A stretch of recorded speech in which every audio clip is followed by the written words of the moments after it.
The girl stood over the boy crouching in front of her and grudgingly inquired what had happened, at which point she was informed that they had captured the son of an arrogant bastard to teach him a lesson. And then the girl smilingly looked at this unruly boy and told her father that the boy looked at her with such a look as if he was resisting.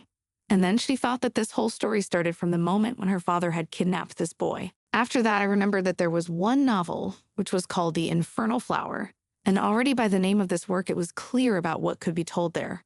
But surprisingly, this novel was quite tragic. And one day the protagonist was told by her friend that not since recently this very work has begun to enjoy great popularity, and so he suggested that she read it. And eventually the girl agreed, and for the first time what the girl was advised to read interested her. Although sometimes when the protagonist read different lines of this novel, she just wanted to abandon the story because the number of obscene and unpleasant scenes was great. After all, this novel was about one girl who was summoned by Sylvia Fidelian, and she really suffered because of the other male lyrical characters. As she has experienced kidnapping more than once, there have been times when she has been held captive, and she has also endured unforgivable actions towards her. And all of these events included a novella with an age limit of over 19, and the story had a harem genre.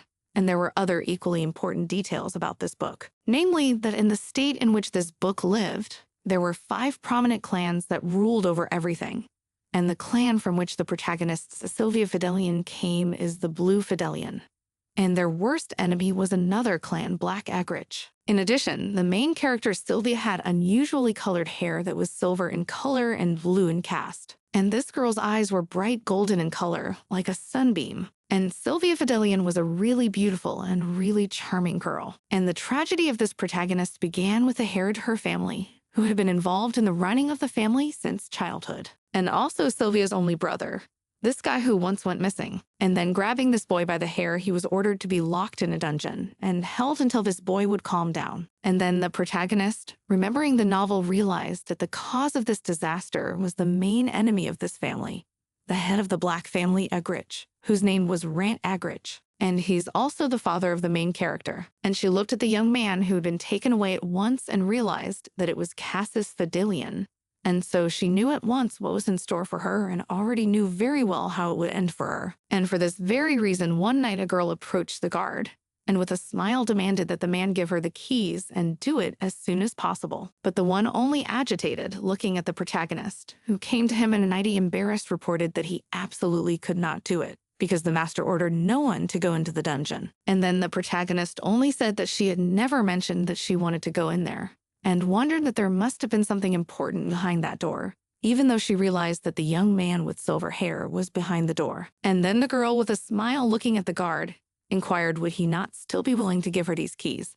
After all, such an act was indeed a small thing. But the one who confirmed the protagonist's speculation about the importance of the captive reported that if she merely wanted to support those keys, there was no problem, and handed them to the protagonist. But she, without wasting time, immediately took the key and put it into the keyhole. And the guard, agitated by this behavior, only reported that the protagonist claimed that she would not go in there. But she calmly informed him that she had made no such promises, but said that she would only look at the prisoner and then leave immediately, and so no one would notice, and then twirled the switch on her finger and asked the guard if he would tell her father about it, implying that it was something he clearly shouldn't have done and wished him a good job. And then the girl going down to the prison only thought about the fact that that guy was obviously not in the best condition. So in that case, it would be insanely hard to release him. Then looking closely at the insanely beaten and maimed young man, she immediately realized that he was her lifeline, which she was simply obliged to protect. Roxana Agraice's family had one tradition and family trait, but the problem was that there wasn't an ounce of love in that family. Roxana Agraice's father had 4 spouses and children. He also had a lot of children, and among them were 3 sons who showed the best results during the month. And only the better ones could partake in the clan dinner. But there was never room for Roxanne Agrich. But that was all before one event that happened a long time ago. But things have changed a lot since then, as Roxana herself has changed. Eventually, when Roxanne Agrich was born, the first thing she heard was her mother's voice, reflecting on the fact that she had first given birth to a boy and now a girl, so she thought everything was perfect. And then remembering it, Roxana Agraice realized that her mother's voice was very gentle and warm, and her mother had sweet honey hair that looked like molten gold, and she was a real beauty with eyes as blue and deep as a lake. And besides, the main character had a very crazy temperament, and everything else, she remembered her past life from birth. So, as soon as the girl saw her mother, she immediately enthusiastically thought that perhaps her father was just blessed by the heavens themselves if he had such a beautiful wife. And Roxana Agricha always liked to look at beautiful people, including the girl, and so she thought that her rebirth was very lucky. But that day when she saw her father, he had only stepped into the room for a moment and informed his wife that they would name the girl Roxanne. And the protagonist, looking frantically at her father as he left, wondered if the man didn't think he'd come too late. After all, the man had never visited her until she opened her eyes. And so the girl angrily realized that she really did have a terrible father and didn't understand what to do about it. But at that moment, she was approached by her mother, who turned to Roxana Agricha after hugging her daughter and asked that the girl sleep a sweet sleep, as she would have to become an admirable representative of her family name. And then I would hear my surname for the first time. The protagonist thought that this surname was quite familiar to her, and somewhere she had heard something similar. And at that very moment, Roxana Agricha experienced a strange déjà vu, because she realized that the place where she appeared was connected with different spheres, such as fraud, manufacture and sale of poisons and illegal substances. And their Agricha specialty was that if they wanted something, they would kill anyone without the slightest hesitation. And this clan was made up of criminals, and the Agrichas were the ones who ruled the underworld. But something in her memories made Roxanne numb, because it was no secret that those born under this surname had to follow the family traditions of the family. And the Agricha, using their special methods from generation to generation, kept their family on a high level for a long time. And therefore, all the children of Agricha had to study hard from childhood in order to become worthy bearers of their family name. And since the protagonist was a member of this family, she simply could not avoid such customs. And the girl thought about the fact that if everything consisted only of studying, where you could just memorize and there would be no problems, but she had no talent for hands-on learning, and that was a huge problem. And her creator, which is what she called her father, constantly taunted the girl, reminding her that she had absolutely no talent in her. So he constantly humiliated her. And the protagonist realized from childhood that her father is a very irritating person to her. After all, she never promised him that she would work to increase the majesty of their family. But for all her dislike of her father, it was hard not to recognize the fact that the main character's mood was very much ruined by the arrogance from her own father. And she was annoyed by the looks of a man who looked at her as if she were something to achieve his own ends. After which she excitedly wondered, did she really need to learn something like the art of seduction, and was clearly stunned by such news. But at that moment, her brother Asil Agricha, who was the eldest son of her mother, and he was born 4 years earlier than the protagonist, came to her. And then the brother approached the protagonist and stated that today Roxana Agricha did not look very well and asked what happened to her. And then the protagonist stated that for someone who grew up in her brother's Agricha family, the character was really too soft, and he was like a cute and malleable puppy. And then Roxana Agricha couldn't stand it, and with a chagrined exhale told her that her father had ordered her to learn the art of seduction and wondered what her brother thought of it. But he only awkwardly wondered if their mom knew about it. But Roxana Agricha calmly explained that their mom was aware of it, as the one herself had ordered the protagonist to do well and become an admirable representative of her family name. And then the brother, going up to his sister, asked her to listen to mom, informing her that they really had to do a good job, and recalls this moment the protagonist absolutely did not understand why at that moment, while her brother smiled at her and stroked her hair, she did not notice how his small hands were trembling. And eventually, then they went and discussed everything that had happened, and Roxana Agricha stated that she really didn't want to learn the subject.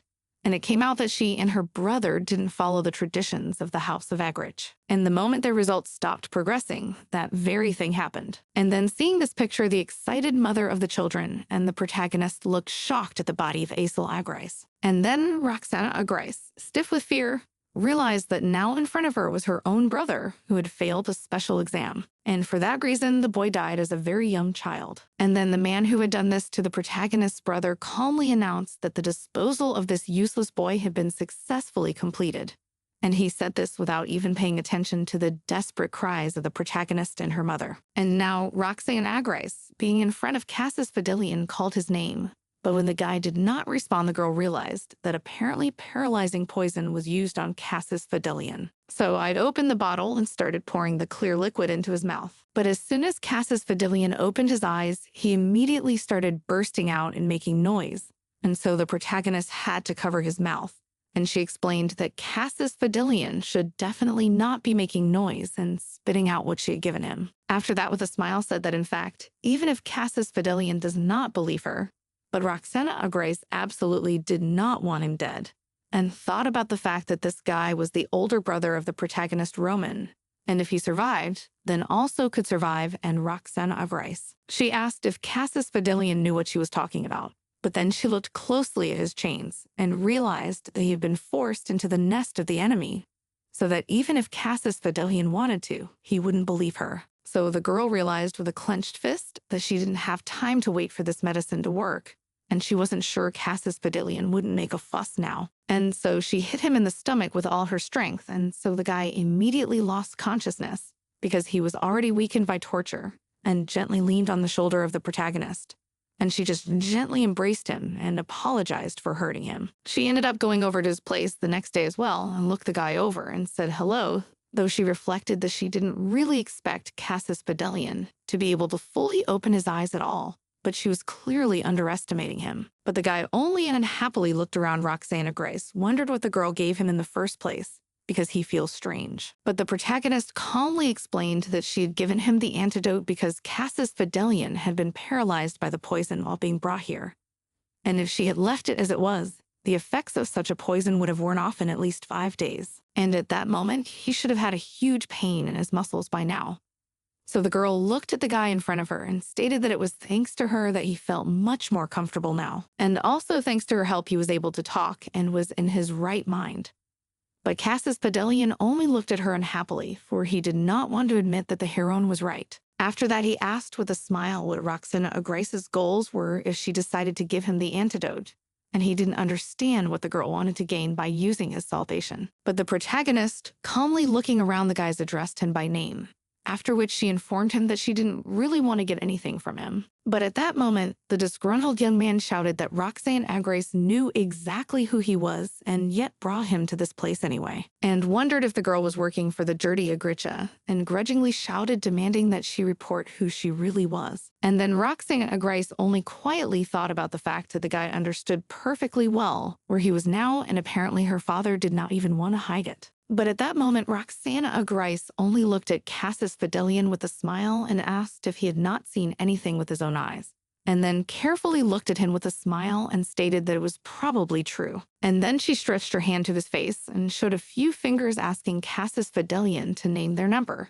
But he only shouted at the protagonist unhappily, demanding that she stop such behavior. And she only stated with a smile that now, despite Cassius Fidelian was looking at her, but he didn't react in any way. And she was certainly more embarrassed that Cassius Fidelian had asked if she worked for Agrica, though she was sure that on the day he'd been brought in, this guy had definitely bumped into her looks, and so he couldn't fail to recognize her now. And so she lifted him up in her shirt and apologized for what she was about to do, after which she grudgingly stated that it was expected that witchcraft, not poison, had been used on him. Then, looking into Cassius' confused face, Fideliana explained to him that this sorcery had a temporary effect, so it would have to wait a little longer. After which the girl said that in that case, they would not touch his vision for the time being, as he would begin to distinguish some objects after 2 days. After that, raising his face and looking carefully into his eyes, Roxane Agres informed him that she really did not want him dead, although she realized that no matter how much she repeated, Cassius Fidelian would definitely not believe her. So she calmly turned around first to leave, and the agitated Cassius Fidelian only fearfully asked her to stay. As a result, the following days the protagonist came to him, but each time Cassius Fidelian treated her with non-acceptance. And even after he'd been beaten badly, and the girl offered him painkillers, the guy just looked away grudgingly. But in the end, another day passed, and Roxana Agres came to Cassius Fidelian and asked how he was feeling, and then asked if the guy was still suspicious of her help. But he only gave the protagonist a disgruntled look and demanded that she leave and not touch him again. But at that moment, the girl noticed the food that had been brought to Cassius Fidelian and said that she was very sad to hear such words from the young man and informed him that instead of the garbage he had been served, she had brought something better. Then, holding out her hand with a pill lying on it, informed Cassis Fideliana that it was very reasonable not to trust the man right away. But she didn't understand how the guy was even going to continue to be in this place if he didn't eat well, and explained that the pill contained nutrients. But the guy lay unhappily looking at the protagonist, asked if she really expects him to eat the food that he was given by those who captured him, after which he demanded that the girl leave. But the protagonist calmly exhaled and admitted that such behavior was commendable enough, but warned that Cassis Fidelian now just had to eat and be patient. After that, she hit him again in the stomach, and then the disgruntled guy screamed, asking what Roxana Agrice was doing. But she was not satisfied and stated that earlier Cassis Fidelian had said that he would not eat what she offered him, so she had nothing to do but to make him pass out and then feed him. But the guy only stated that Roxanne Agrice belonged to the lineage of his enemies, and so he didn't understand what the girl could even gain by doing such a thing. But the protagonist, having fed him a pill, albeit against his will, Cassis Fideliana explained that they could do without water, since she'd made the pill dissolve itself when put into her mouth. But the guy only grudgingly looked at the protagonist, though without the previous anger, only wondered for what reason Roxanne Agrice really helped him, because he did not understand her reasons. After that, I asked what the main character's name was, and she, though surprised by such questions, told me her name. And then Cassis Fidelian wondered if that was the name that matched her scarlet eyes perfectly. And that was the first thought in his mind. For when the veil before his eyes began to dissipate, and he saw the bright red light of the rising sun from then on, he thought that the name of the main character was perfect to symbolize the dawn. In the end, the protagonist was in her room, and then came to her Emily, her maid, who on a tray brought water and powder. Then reported that the digestibility of the poison approached the 5th level, so from today, the dose was increased, and reported that side effects like abdominal pain, temporary paralysis, and coughing up blood may occur at lethal dose levels, and these side effects have not occurred at past levels. But Roxanne Agrice only calmly mixed the powder with water and said that she, as a member of the Agrice family, since childhood has been taking the poison little by little and increasing the resistance of her body to it, so that she was well able to withstand such an ordeal. Then, calmly drinking the poison, she inquired what Jeremy Agrich was doing now, and the excited maid informed her that the lad was now in his room and should be here soon. But at that moment, the door opened and smiled, a guy who greeted Roxanne with a happy smile. This was the second main villain of this novel. And then the girl remembered that in that novel, in the second half, the main character Sylvia Fidelian was stolen by their family. And there she heard from her captor about the terrible death of her older brother. And for this reason, she became desperate and suffered a great shock. And it was for this reason that Sylvia Fidelian became very cruel and eventually destroyed the Agrice family. And the man who kidnapped Silvio and was enchanted by her, as well as the instigator of the whole situation, it is exactly Jeremy Agrice. And then the protagonist, disgruntled, looked at his brother, asked when he even had time to come into her room, and wondered if he had gone to the greenhouse again to look at the poisonous butterfly. But he calmly informed her that his sister was indeed right, as there was the last remaining egg. And this time he would definitely have to watch it. But he really didn't want the egg to hatch, because then he would have to use his sister's blood. And Roxanne Agrice only looked over at Jeremy Agrice with a smile. Agrice thought that maybe her brother was still too young, and even though he was the villain of the novel, he had a cute side. At that moment, Jeremy smilingly inquired about the toy their father had brought for them this time, and said that judging by the fact that their father wouldn't let them go near this man, this guy was really unusual. And Roxanne Agrice only smilingly informed that the guy was not an ordinary mortal. And then Jeremy immediately suspected that maybe the main character was interested in this guy, because she had never shown her interest before. And then the girl admitted that it was a toy that really interested her. And Jeremy said with a smile that in that case, he was ready to give in to her sister. And a joyous Roxanne Agrice, hearing no such thing, stroked her brother's hair and bid him go to his father. Eventually they did, and when they got to their father's office, he calmly said that he wanted to congratulate his children on their good results last month, and inquired if they were ready to begin their tribal dinner, where they would discuss all the important news. After which, at dinner, her father said that he noticed that Roxanne Agrice had remained in her second place every month, and asked the girl how the progress with the poisonous butterfly was going, as they had huge expectations. And then the protagonist calmly explained that the earlier 2 eggs had unfortunately not been able to withstand the harsh incubation conditions. But the last one that was now under her care was growing well. And so she tries her best to show the poisonous butterfly as soon as possible. And then the father smilingly told Roxana Agricha that he believes that the girl will definitely not disappoint him. But the protagonist noticed the good mood of the man and wondered if it was related to the prisoner he brought. And then the man said with a predatory smile that his daughter had always been very smart and like him.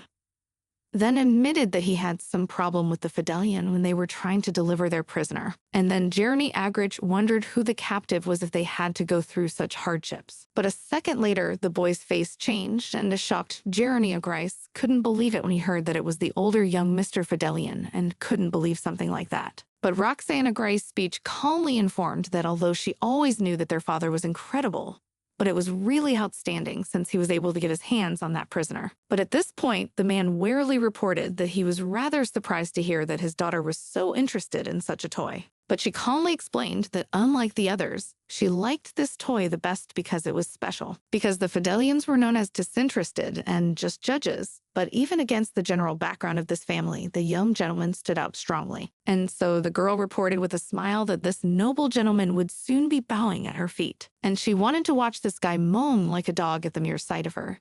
And she thought it would be funny enough. And then the father calmly informed her that his daughter's imagination was even better than he could have imagined, and suggested that at this point their birthing dinner should end, and demanded that everyone leave the room. And then walking out of the hall, an excited Jeremy Agrich approached his sister and wondered, is she really going to personally train this toy? But she calmly explained that she'd really like to play with the guy herself, after which she wondered if Jeremy Agrich was probably worried that she'd stop paying attention to him. But at that moment, a disgruntled younger sister ran up to them, wondering, is Roxane Agrich really going to bring up the toy that was in the dungeon? After which she screamed that it was literally unforgivable, because from the beginning, it was Charlotte Agrich who wanted to take the toy for herself. But the protagonist calmly informed that she felt a little sorry for her sister, but she had already communicated her decision at the birthing dinner, and so nothing could be changed. But at that moment, the disgruntled Charlotte screamed that Roxane Agrich had shown no interest in toys from the beginning, and she didn't understand how the girl even dared to take this particular one away from her. And then Jeremy Agrich, hiding his sister behind his back, only grudgingly asked Charlotte, since when did they start taking the toys away in order? But Charlotte Agrich continued to shout grudgingly. And at that moment, the protagonist thought about the fact that not long ago Charlotte Agrich had made a mess to see Cassius Fidelian. After all, until that moment, they had never been forbidden to stay away from the toy for so long, and so it was obvious to her for what reason Charlotte Agrich was so irritated. And so now the girl kept shouting that she would complain to her father. But the protagonist, giving her his calm but no less intimidating gaze, only asked Charlotte, since when did the dungeon toy become hers? And reminded that in order to assert one's privileges, one must have the proper rights. Whereupon the girl reported that Charlotte Agrich had been able to do whatever she wanted with the toys up to that point, but that was only because of Roxane Agrich's lack of interest, and inquired did the sister really expect to be able to enjoy such a position all the time, and informed her that she had not even expected that Charlotte had been so stupid. But at this point, Charlotte Agrich also did not waste time, and while the protagonist pulled out of her hairpins, which she could use as a weapon, then Charlotte Agrich pulled out a whip and grudgingly grinned at Roxane. And the protagonist herself only announced with a smile that she would tell her stupid little sister an even easier way to get what she wanted. Whereupon, without injuring her sister, she threw the darts in such a manner as to restrain her movements, thereby tearing her dress, and began to walk away. But at this point, Jeremy Agrich only stated that Charlotte Agrich couldn't have won anyway, and she shouldn't have thrown herself and annoyed the other person. After which Jeremy Agrich said that the main character could have safely left first, because he would have been happy to deal with their naughty sister. Then would join Roxane Agricha. When the protagonist left, he grudgingly grabbed her by the hair, then informed Charlotte that if she was going to vent her anger, she should go to the man in the dungeon and do what she wanted there, and admitted that he was mad about the new toy, and stated that Charlotte Agrich was also very angry exactly because of this guy. But then shocked Charlotte Agrich asked who the captive was. And Jeremy only stated with a smile that Charlotte Agrich was someone who didn't even come close to the level to get into the ancestral dinner, so it was obvious she didn't know that. And so he whispered in her ear that the man in the dungeon was Cassis Fidelian, and then stated that, unfortunately, the toy was still the only one. And if Charlotte was told she couldn't Cassis Fidelian, that means she couldn't break her either. But it seems this girl thought otherwise. Eventually, Roxanne Agrice, having changed her clothes, went into the room where the poisonous butterfly was now growing, and approaching the egg, gently stroked it, pondering that the poisonous butterfly is a rare devilish creature, and finding the habitat of their eggs was very difficult. But her task was much easier since she knew the original novel. After which I thought about the fact that the deadly toxin helps the poisonous butterfly hatch, and so this greenhouse of dangerous herbs was literally the best place for this butterfly. But in the best case, the probability of hatching reached no higher than 30%, and it was already incredibly difficult to achieve. But even more difficult than the hatching of the butterfly is that after this creature had to be tamed. And so the girl took out a knife and inflicted a wound on her arm, and reflected that, for that matter, she was just hoping that the butterfly would grow faster because it was necessary to periodically supply the egg with blood so that the butterfly would remember its host. After that, Roxanne Agrice thought that in order to see the result more clearly from today, she would have to increase the consumption of poison. Because according to the original, one of the main characters in the novel, a white beast tamer, had to find the egg of this poisonous butterfly, because this man was subject to any demonic creature. After which Roxanne Agrice thought sadly that unfortunately she didn't have such a talent. But even if she failed this task, it wouldn't do her any harm. Then stroking the egg, Roxanne Agrice thought about the fact that the more means she used for defense, the better the future result would be. But she thought sharply about the fact that there was already more than one seat empty at the clan dinner that belonged to her brother. And this guy was always at the top of the monthly evaluation, and she didn't understand why he didn't show up. After which the protagonist thought that probably her brother's absence had something to do with their father sending him somewhere. And since their father's orders were absolute, it wasn't strange, but for some reason, Roxanne Agrice still had a bad feeling about it. As a result, a little while later, Emilia came to Roxanne Agrice with a new report and informed her that the prison guards of the dungeon had lost consciousness. But the protagonist only reflected on the fact that she knew perfectly well who could have done it, since it was most likely Charlotte's doing. After which she reflected on the fact that it was just as obvious that it was her brother Jeremy Agrich who had provoked Charlotte to do it. And Emilia, confirming her mistress's conjecture, reported that Miss Charlotte Agrich had entered the underground prison because of her desire and attacked the prisoner. But because it wasn't enough to simply wound Cassis Fidelian, she accidentally exploded the shackles. And then a shocked Roxanne Agrice inquired, did the Charlotte break the shackles that could hold even a huge demonic creature? And literally couldn't believe something like that, as Charlotte Agrich has always been inattentive, but to do something like that was really unbelievable. So she realized that it was obvious that Cassis Fidelian was just taking advantage of Charlotte. But after calmly fixing her hair with a smile, Roxanne Agrice stated that whoever was to blame for the situation, but she thought it was very entertaining. Eventually, Roxana Agrice came out and met her mother in the hallway. And then the woman smiled happily to greet her daughter, stating that they had not seen each other for a long time. And then Roxana Agrice wondering why her mom was here. But at this point, the excited woman said she had heard the news from the birthing dinner and wondered if her daughter always came in second place for the monthly evaluations. But the next moment she was startled to report that there was now blood running down Roxana Agrice's arm, and wondered what it was related to. But Roxanne Agrice only calmly hid her hands behind her back and wondered what Mama wanted to talk to her about. And at that moment, she reported with a smile that she was insanely very proud of her daughter, for she really did now live up to her last name. But Roxanne Agrice only calmly informed her mother that she'd indeed become what her mother had originally wanted her to be. After which she suggested that the woman rest in her room for a while and then go. But at that moment, she pretended to remember something and said that she was very tired and therefore, unfortunately, would not be able to spend time with her mother. But the flustered woman literally shuddered at that look from her daughter and informed her that if Roxanne Agrice was very tired, she really should rest, and she didn't want to disturb her. And then the protagonist, calmly looking at her mother, asked the woman to be more careful on the way back, and with a smile said goodbye to her and closed the doors. After the girl was in her room and the door was closed, the protagonist calmly requested that Emily make her tea and increase the dose of poison, and kept remembering her mother's phrase about Roxanne Agrice becoming a delightful Agrice. But she admitted that even though she hated her mother for not being able to protect her and her brother, She still couldn't communicate with her mother the way she used to. At this time, Cassis Fidelian was being beaten up in a frenzy by a man who disgruntledly stated that Mrs. Roxana Ugrice had taken care of Cassis Fidelian, and that was why they were looking after him. But he did not understand to whom the guy even dares, threatened with his look, and stated that apparently Cassis Fidelian just did not know his place and reported that Mrs. Charlotte Agrich had to break his arms and legs. But after encountering the young man's disgruntled look, the man tensed up and more calmly reported that the beating was over for the day. And at the end, I remembered that Mrs. Roxana Agrich had chosen Cassis Fidelian as a toy, and therefore they couldn't do whatever they wanted with him.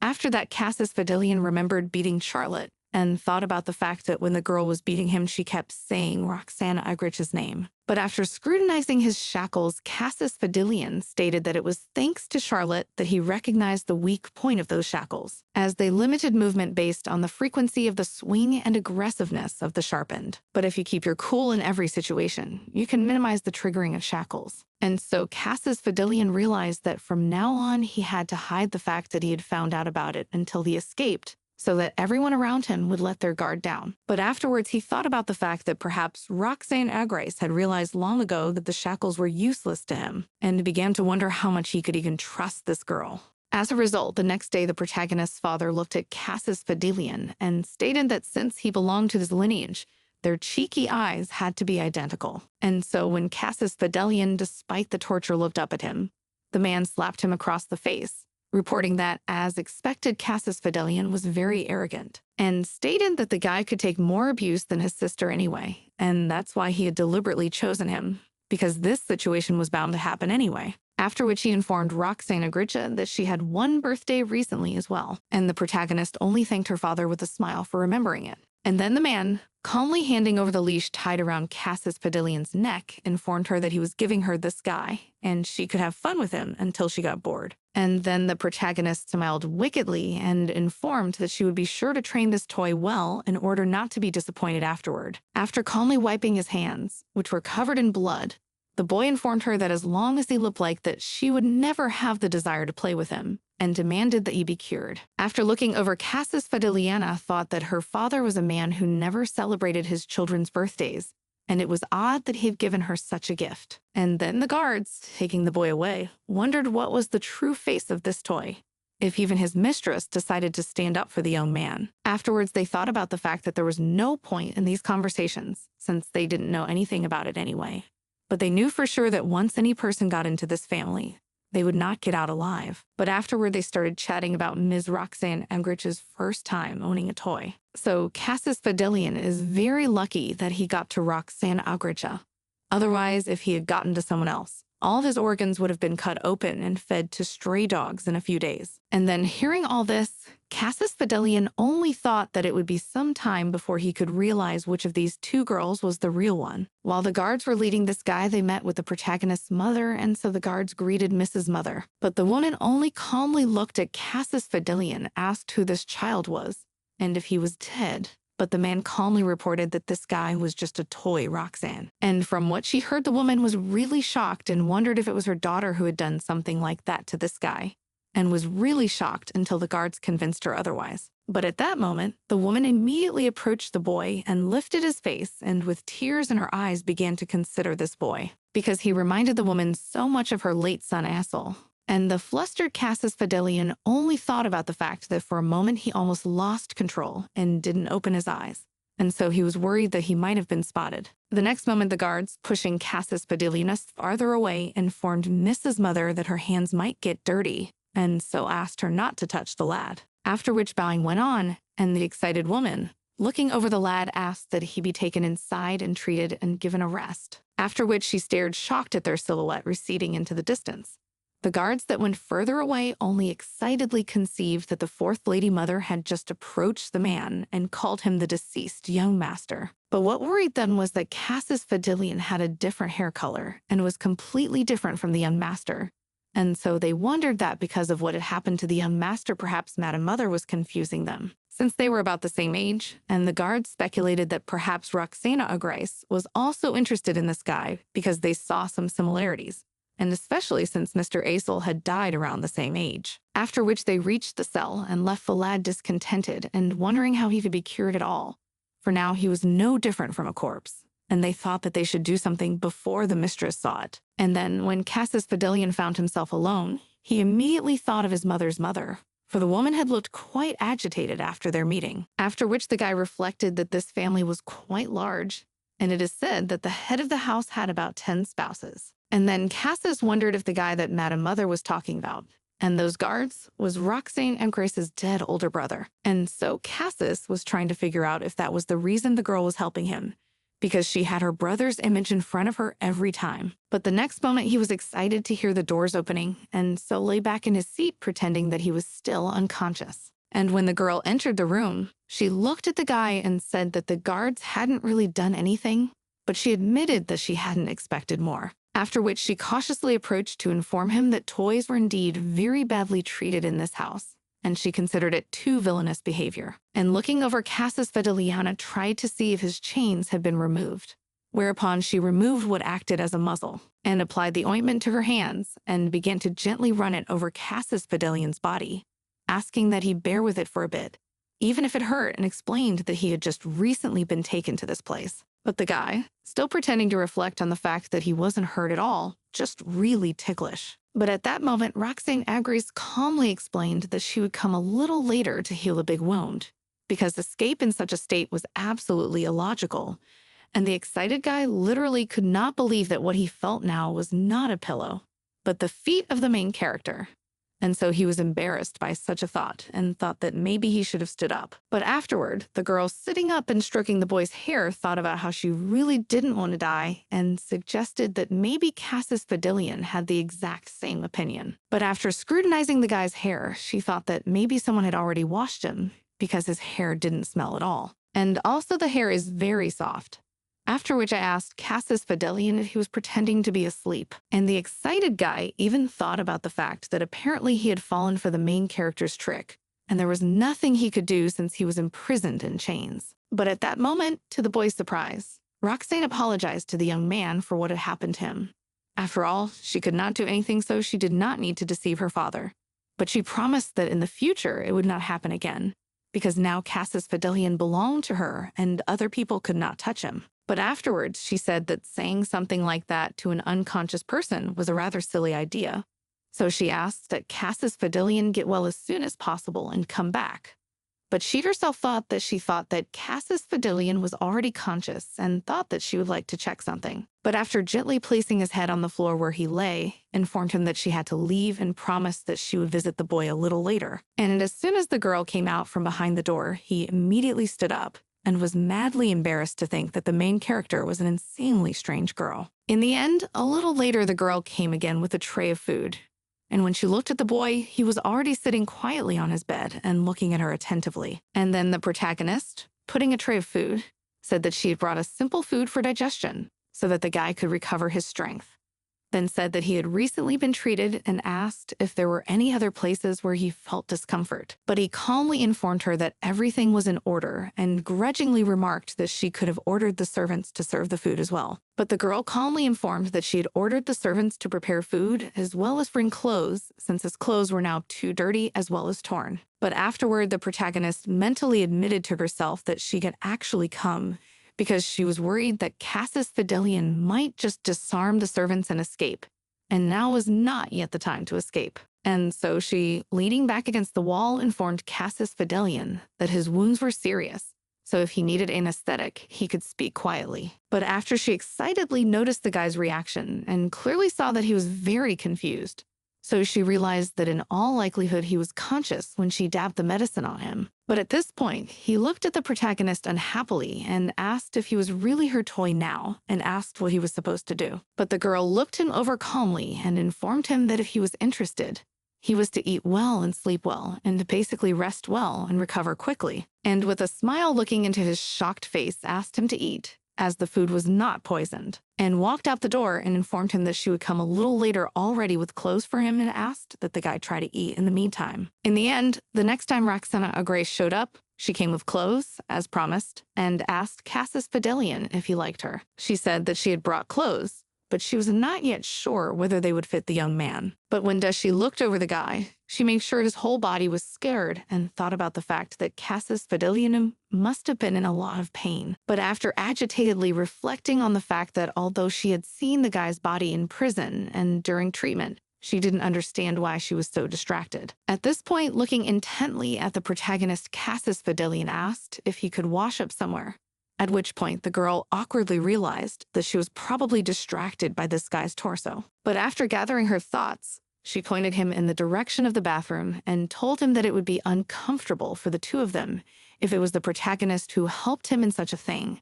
And for that reason, she decided to find a room with a separate bathroom for Cassis Fidelian, where he could do what he wanted. And then the guy excitedly looked at his shackles and stated that he couldn't even change his clothes because of those chains, and asked for something to be done about them. Finally, looking him over carefully, Roxanne Agrice thought about the fact that in that case, she could remove the chain from both his arms and legs and swap them for a collar, but met her proposal with a cold and insanely displeased look at the guy.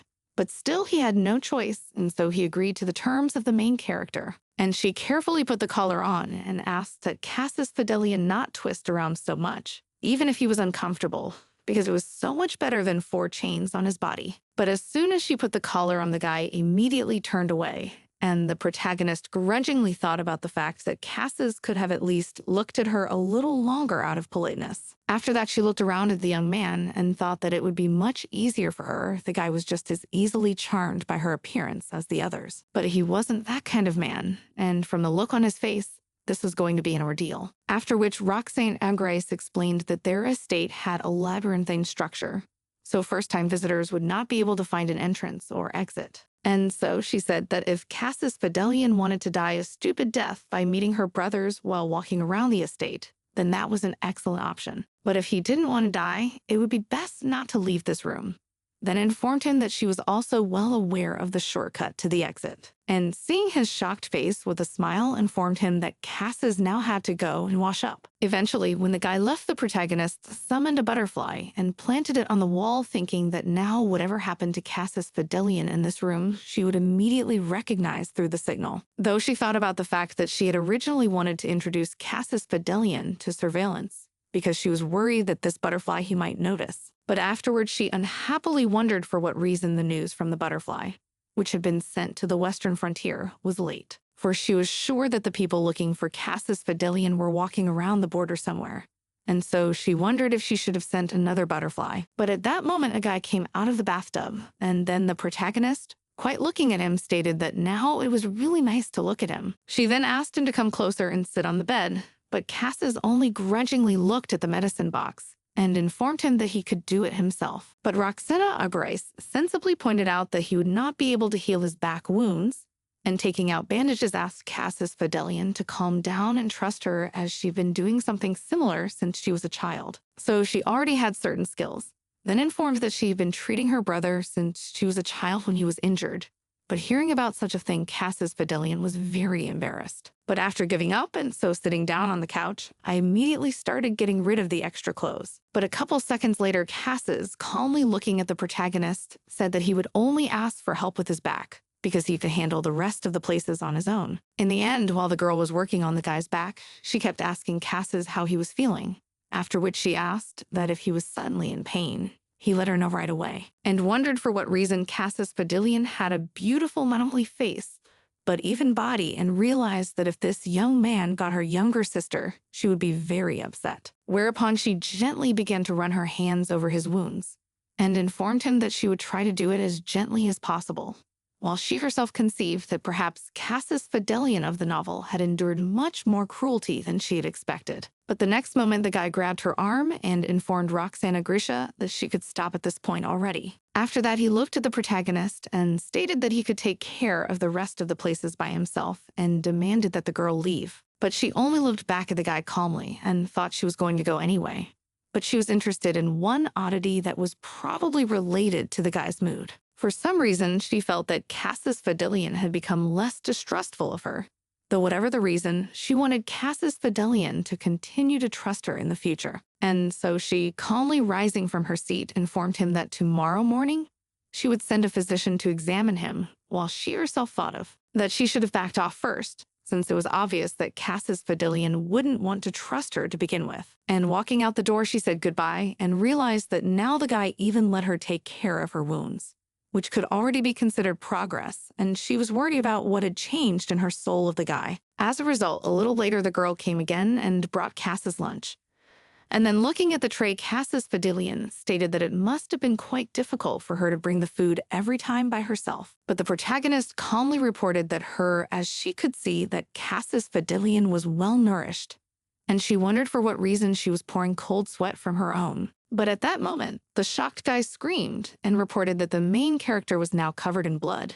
And the next moment, she slowly started to lose consciousness. Roxanne knelt down and realized that she must have been coughing up blood after drinking the poison the maid had brought her yesterday. But at that moment, she calmly rose to her feet and told Cass's Fidelian not to worry so much and apologized for spoiling his appetite. But the disgruntled guy only wondered, did the girl really think it was something normal that she was coughing up blood? And the protagonist calmly reported that this sort of thing had been happening to her for quite some time, and wondered if Cass's Fideliana was worried about her, but only grudgingly inquired why on earth the girl thought it was a concern, since he had no reason for anything like that. After that, having looked anxiously at the girl, he said that any person would be surprised to see another person's mouth bleeding. And at that moment, Roxanne Agreste thought about the fact that she was really used to something like this by now, and that was why she hadn't realized that other people might be affected by it. After which she calmly reported that she had thought Cass's Fidelian hated her, but he was concerned about her, and so she had thought him good-natured.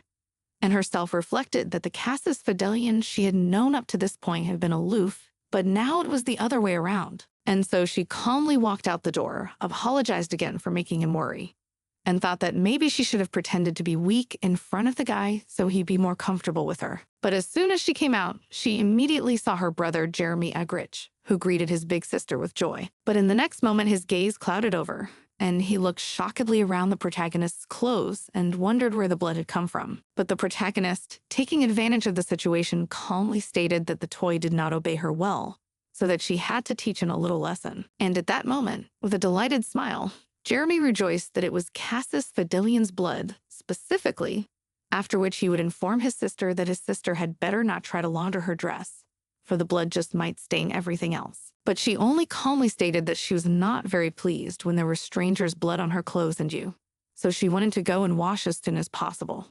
After which she inquired why her brother had come to this place, and assumed that he wanted to meet her, but Jeremy only calmly explained that because Roxanne wasn't in her room, then he realized that she had gone to the toy, and so he decided to check it out. But afterwards, he suddenly smelled a strange odor coming from the main character, and immediately realized that it was the smell of poison, and wondered if she had gone to the office of a poisonous butterfly incubator. And the protagonist only thought about the fact that there was a really faint odor of poison coming off of her, and it was really probably that despite that, Jeremy was able to notice it.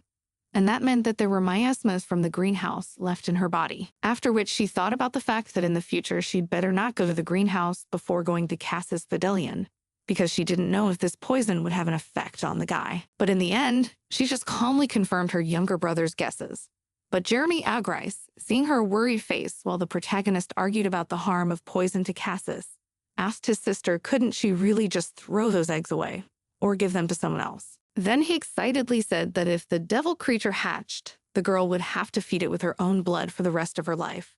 But at that moment, the protagonist looked at her brother with all seriousness and coldness and said that if he ever tried to interfere with her again, she would be really angry. And a flustered Jeremy Agrich was just trying to justify himself and let it be known that he was really very worried about Roxanne Agrich. And that was the reason he didn't want her on the case, since so many people had died because of something like this. And then the girl reflected that her brother was right, for the man who became the host of a poisonous butterfly was all the same as its donor. So even when the host gets the butterfly to hatch and succeeds in taming it, things won't be so easy later on, since if the host no longer manages to supply blood to the poisonous butterflies, he may die by giving his whole body to that butterfly. And so looking over Roxanne's brother Agreste realized that by all appearances, he really did care a lot about her.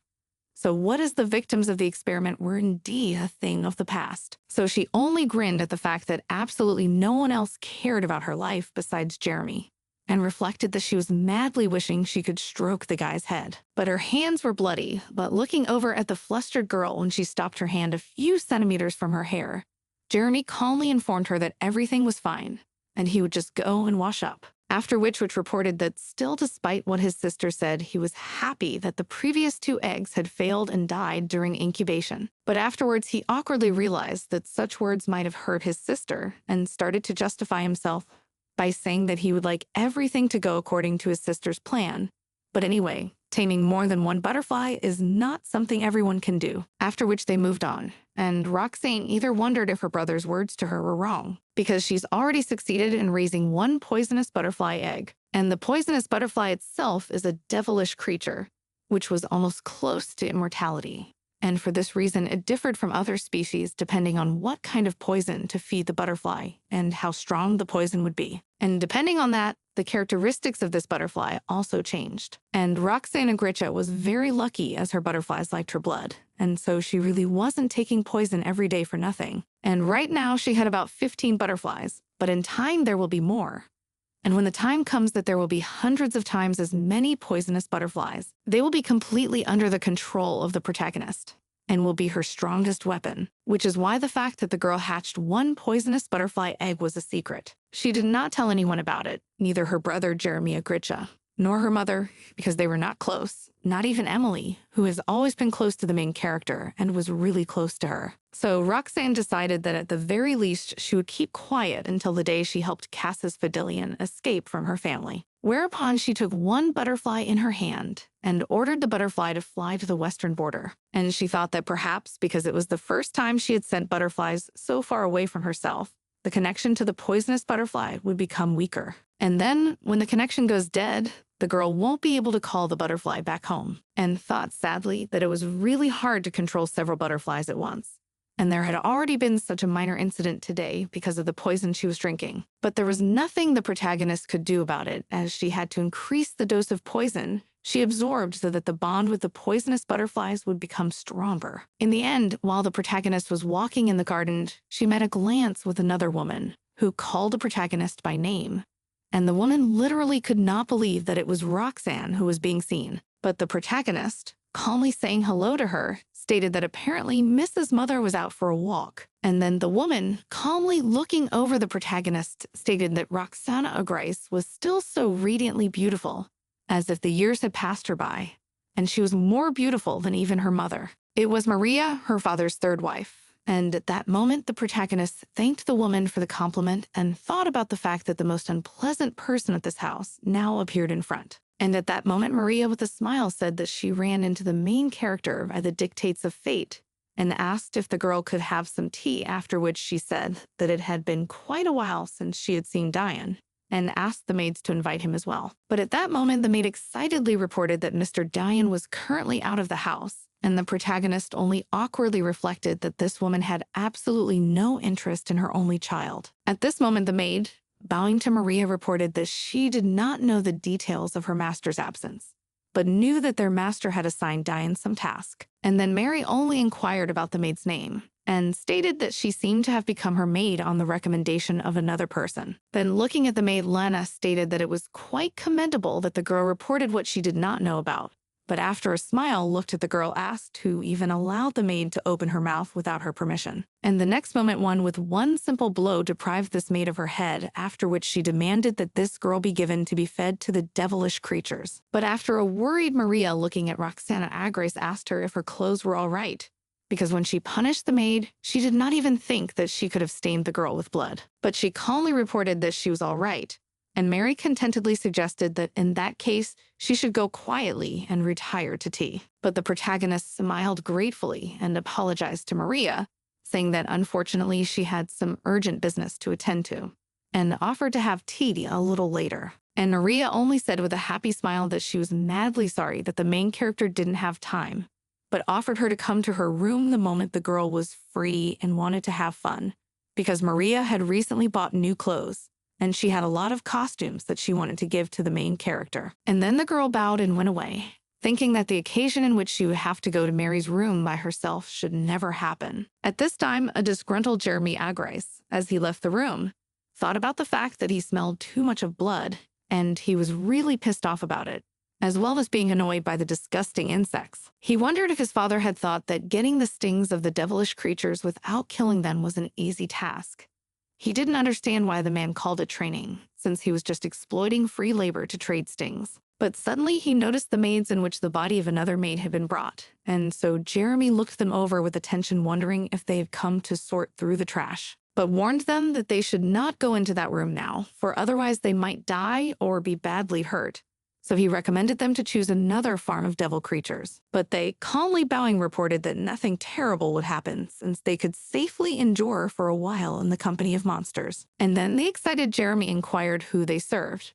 But on receiving the answer, he immediately thought that it was not even strange, for Mary always took only the strongest servants for herself. But after allowing them to enter the farmhouse and leaning against the wall with boredom, began to count how long the girls could stay there. Then, when they left the room, and the guy smilingly reported that they had been there exactly 2 minutes. Then, looking at the shocked faces of the maids, he suggested that they go to another farm, and they bowed excitedly and said that in that case they would be leaving. But the next moment, Jeremy noticed the terrified faces of the maids and immediately suspected that maybe something was wrong. So he went to Marie. And when the woman saw him, she looked at Jeremy Agrich with a smile and wondered if the boy had come to meet her. But Jeremy Agrich only grudgingly wondered if his aunt had relapsed into a bad habit again, and asked why she had killed a normal maid in the first place, and remembered that not long ago Maria had been quiet. But the woman only smiled at such a question, then informed him that misunderstandings on the part of Jeremy Agrich were making her very tired. But the boy looked at his aunt and asked if it was normal for her to walk around like that, because she was covered in blood. But the woman didn't seem to be surprised at all, and just said with a smile that apparently Jeremy Agrich was now on his way to the farm with the devil creatures.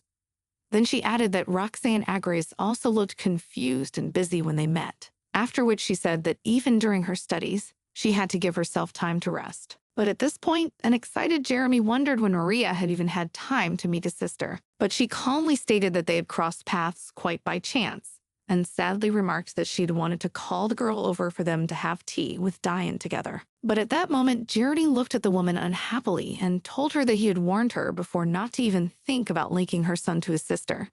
But at that moment, the woman glowered and asked Jeremy what it was about. For it was wonderful to see the happy faces in their brothers and sisters when they were well socialized among themselves. But at this point, Jeremy asked that Maria listen to him well, for the phrase brother and sister to Roxanne Agrich could only be used by him and no one else in this world but him. But afterward, he grudgingly destroyed the bushes around him, noticed that because of the toy that Roxanne Agrich had gotten, he started spending less time with the main character, after which he informed Maria that Roxanne Agrich had gotten a toy in the form of Cassis Badillion, and asked if Maria hadn't known about it before, after which he grudgingly informed her that the woman should have kept up with the news, since they lived in the same house, but she knew absolutely nothing about anything and asked if she was playing dolls again, or still engaged in some other useless activity. Well, at this point, Maria calmed down from her manic side, reported that curiously enough, Roxanne Agrich finally had a toy, and asked what kind of child it was. After which the woman with a smile offered Jeremy to go with her and play in her room. We promised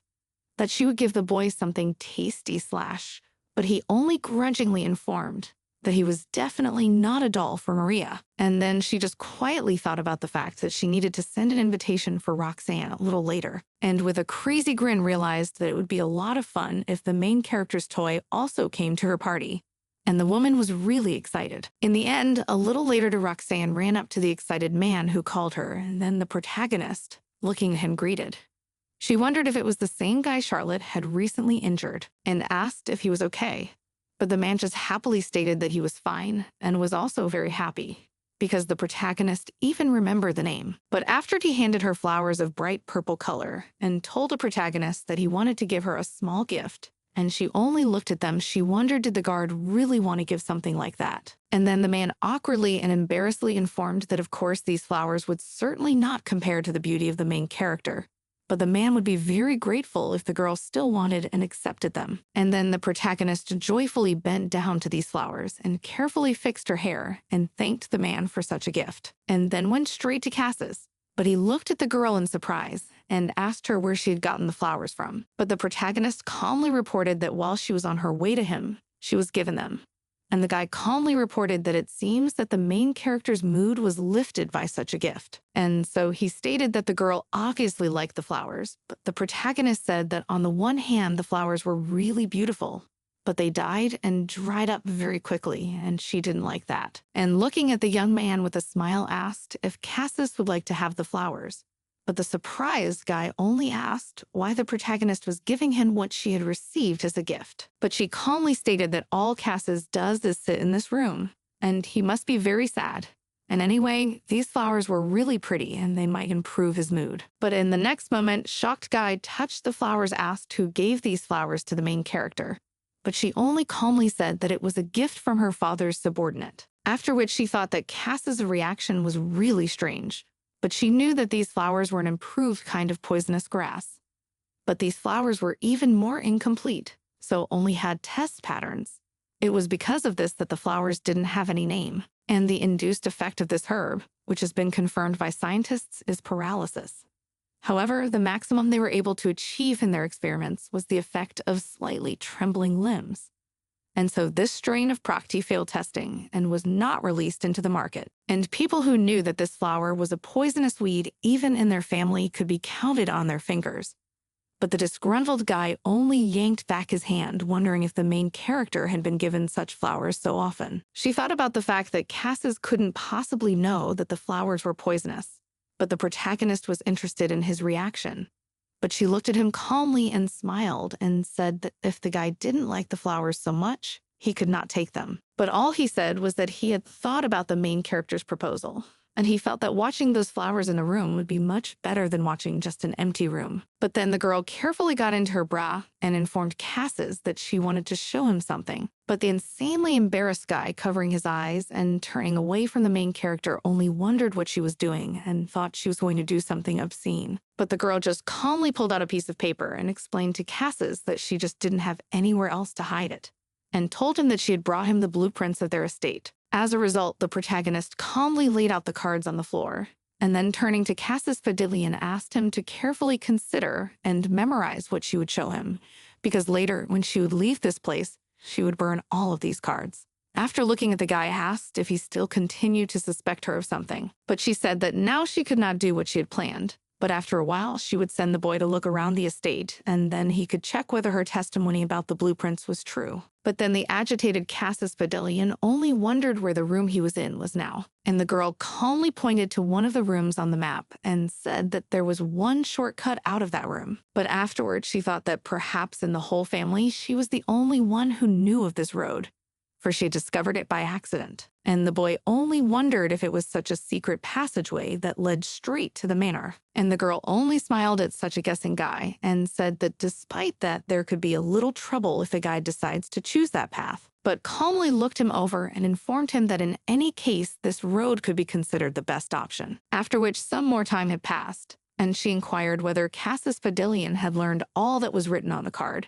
And when she received his approving answer, she immediately burned it. After that, she went away on her own, and then Cassis Fadilian, being alone, began to look at the flowers and stated that they were definitely poisonous. But it seemed to him that the girl was completely unaware of their poisonousness. And though these flowers were not so poisonous, it was impossible to foresee what effect one might get from them. After which I wondered if what gave away the presence of poison in these flowers was their vague energy, but remembered that these flowers were a gift from some of the subordinates of the protagonist's father. And so it was this man who was the guarantor. But after the excitement, Cassis wondered why the protagonist's father needed to send her poisonous flowers at all. He wondered if it had something to do with the smell of poison he constantly smelled from the protagonist, as well as the way she had coughed up blood in front of him last time. But afterward, he took the flowers in his hands and tried to use his power on them, but grudgingly noted that he couldn't use it properly because of the shackles, and so the flowers simply collapsed in his hands.